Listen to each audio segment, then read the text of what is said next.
열왕기하 21장 우리 1절에서 9절 우리 구약성경 599페이지, 600페이지에 있습니다. 우리 한 절씩 교독하시고 마지막 9절은 함께 읽습니다. 제가 먼저 1절을 읽습니다. 므낫세가 왕이 될 때에 나이가 12세라 예루살렘에서 55년간 다스리니라. 그의 어머니의 이름은 헵시바더라.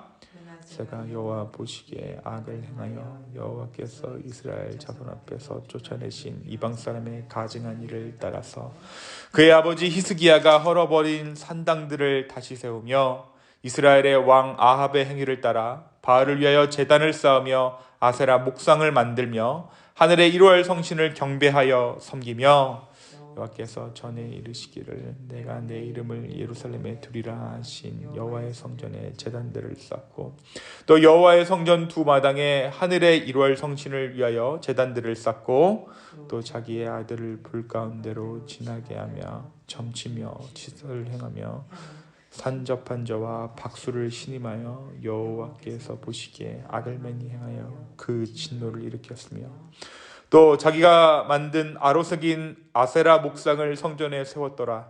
옛적에 여호와께서 이 성전에 대하여 다윗과 그의 아들 솔로몬에게 이르시기를 내가 이스라엘의 모든 지파 중에서 택한 이 성전과 예루살렘에 내 이름을 영원히 둘지라.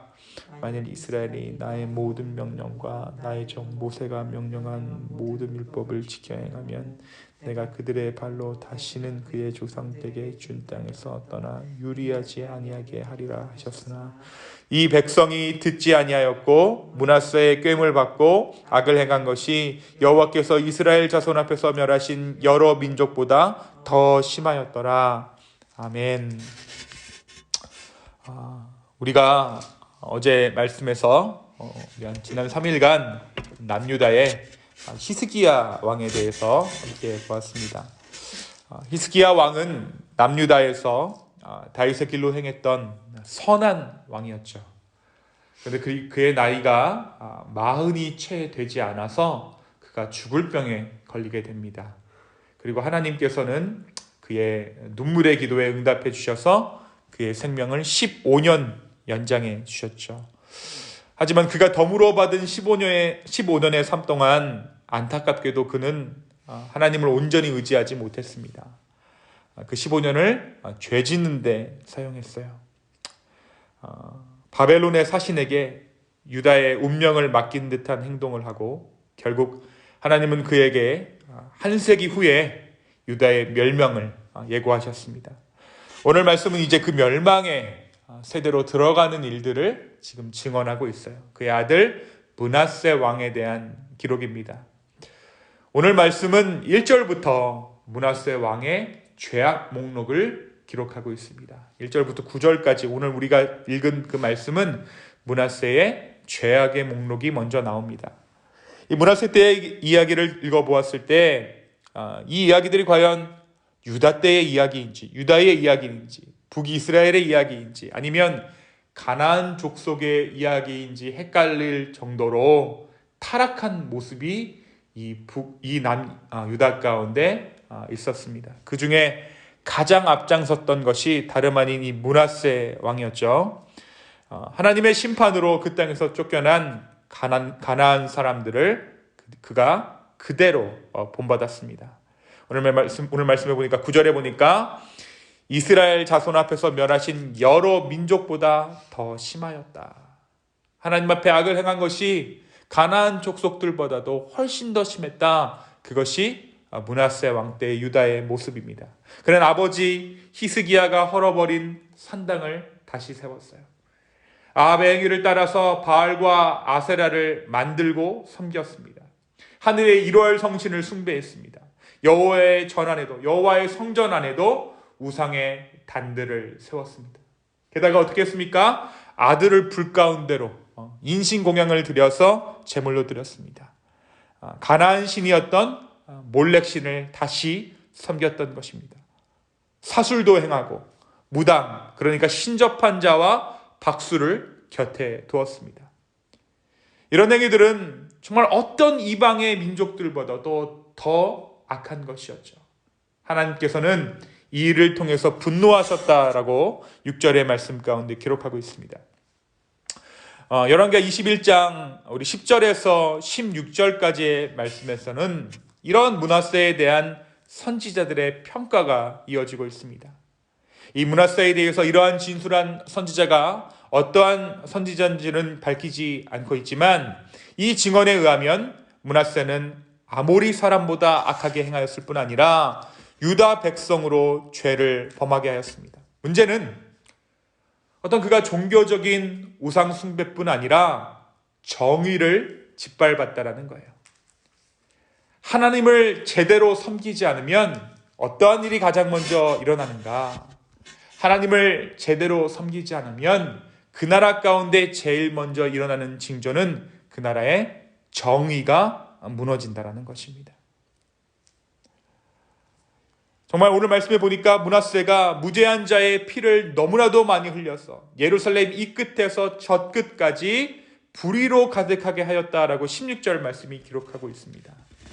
한번 읽어볼까요? 함께 읽습니다. 시작. 므낫세가 유다에게 범죄하게 하여 여호와께서 보시기에 악을 행한 것 외에도 또 무죄한 자의 피를 심히 많이 흘려 예루살렘 이 끝에서 저 끝까지 가득하게 하였더라. 선지자 이사야도 므낫세가 톱으로 켜서 죽였다고 전해집니다. 이사야를 므낫세가 톱으로 켜서 죽여버렸어요. 이러한 악행의 결과는 하나님의 심판 선언입니다.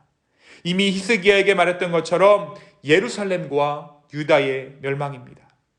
므낫세가 죽고 그 아들 아몬이 왕이 되지만 그도 역시 아버지와 같은 악을 행하였고 신복들이 그를 암살하여 죽습니다.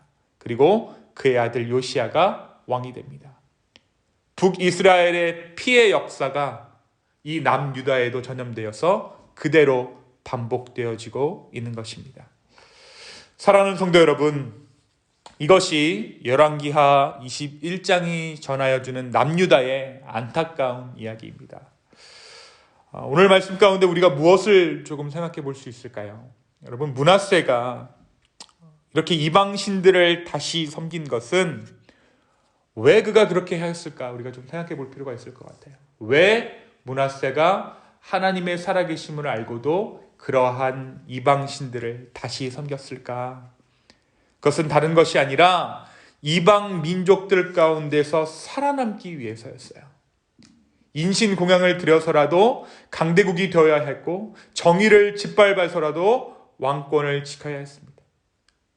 열강의 틈바구니에서, 제국들의 틈바구니에서 나라를 지켜야 했습니다. 다시 말해 므낫세는 망하기 위해 이방신을 섬겼던 것이 아니에요. 잘 살아보려고, 그것이 살 길이라 믿었기에 그가 하나님이 아닌 이방신을 섬겼던 것입니다. 사랑하는 성도 여러분, 오늘 우리는 진정한 생명을 위해서 무엇하고 있습니까? 혹시 우리도 이 므낫세의 모습처럼 다른 것 하나라도 더 모으려고 애를 쓰고 있지는 않습니까?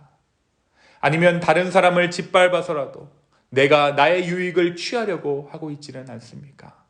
내가 나의 살 길을 위해서 지금 하고 있는 일은 무엇입니까?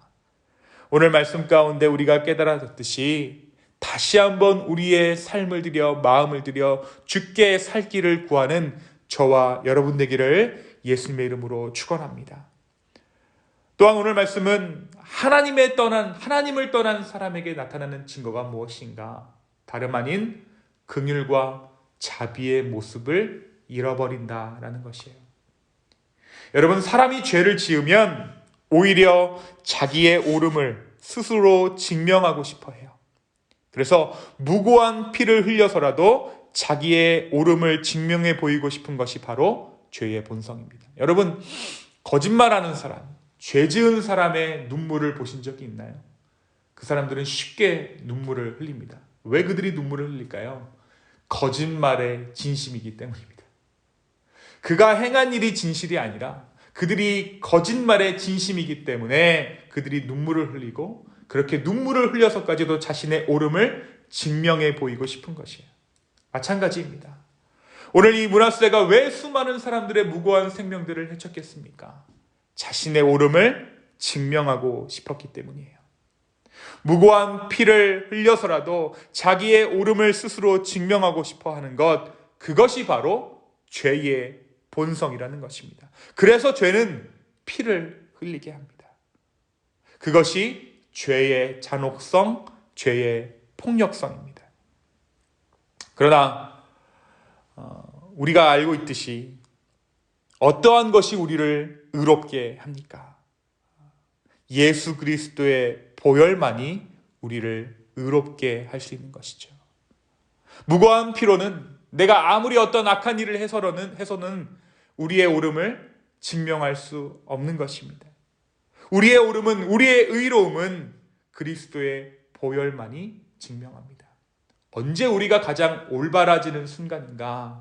주님, 내가 잘못했습니다. 내가 옳지 않습니다 라고 고백하는 그 순간만이 우리가 가장 올바라지는 순간이에요. 그것이 무엇입니까? 바로 우리가 예수 그리스도의 보혈로 다시 한번 정결함 받는 그러한 순간입니다. 오늘 말씀에서 므낫세가 하나님을 떠난 후에 그의 삶과 유다의 역사가 말해주는 것이 무엇입니까? 그가 자비함과 공의를 잃어버리고 유다의 무고한 피를 흘리는 자가 예루살렘이 끝에서 저 끝에 이르렀다라고 증언하고 있습니다. 하나님을 떠난 삶은 피의 역사를 써내려가는 삶입니다.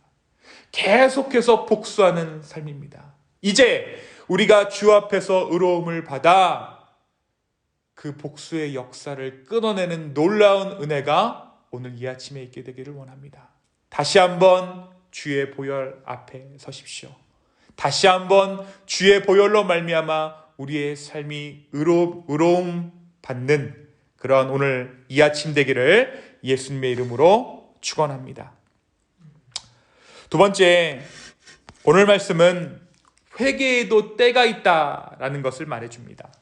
사실 오늘 말씀에 기록되지는 않지만 역대서의 역대기 말씀에 보면 이 므낫세 왕이 하나님 앞에 돌아온 것은 그가 포로로 끌려갔을 때입니다. 그의 통치 기간이 55년이었습니다. 어떤 왕보다도 긴 통치 기간을 가졌던 왕이 므낫세 왕이에요. 그런데 그는 그의 통치 기간 중 거의 전부를 죄 짓는 데 사용했습니다. 그가 죄를 인정하고 돌이켰을 때에 유다가 초토화된 것은 물론이고 자기 스스로는 역시 적국의 포로가 되어버렸습니다. 돌이켰을 때, 돌아보았을 때 이미 너무 늦어버린 것이죠. 그제서야 그는 자신의 죄를 뉘우치고 하나님을 찾았습니다. 사랑하는 성도 여러분, 너무 늦기 전에 주께 돌아오는 것이 은혜입니다. 하나님께 돌아오는 것이 늦더라도 주님은 용서하고 은혜를 주시지만, 그러나 우리 인간은 유한하기에 삶의 기한이 정해져 있기에 빨리 주께 돌아올수록 우리의 삶에 유익이 있는 것입니다. 우리가 죄악된 삶을 계속해서 살다가 뒤를 보았을 때 어떠한 삶이 우리가 보게 되는 삶일까요? 모든 인간관계는 깨어져 있고 가정은 가정대로 피폐해져 있고 나의 내면도 상하여 있는 그 상태, 정말 아무것도 남겨져 있지 않는 그러한 상태가 우리가 죄악된 삶을 계속해서 연장해 나아갈 때 보게 되는 현실일 것입니다. 더 늦기 전에, 하루라도 늦기 전에 주 앞에 돌이키는 것, 그것이 바로 저와 여러분에게 은혜가 되는 줄로 믿습니다.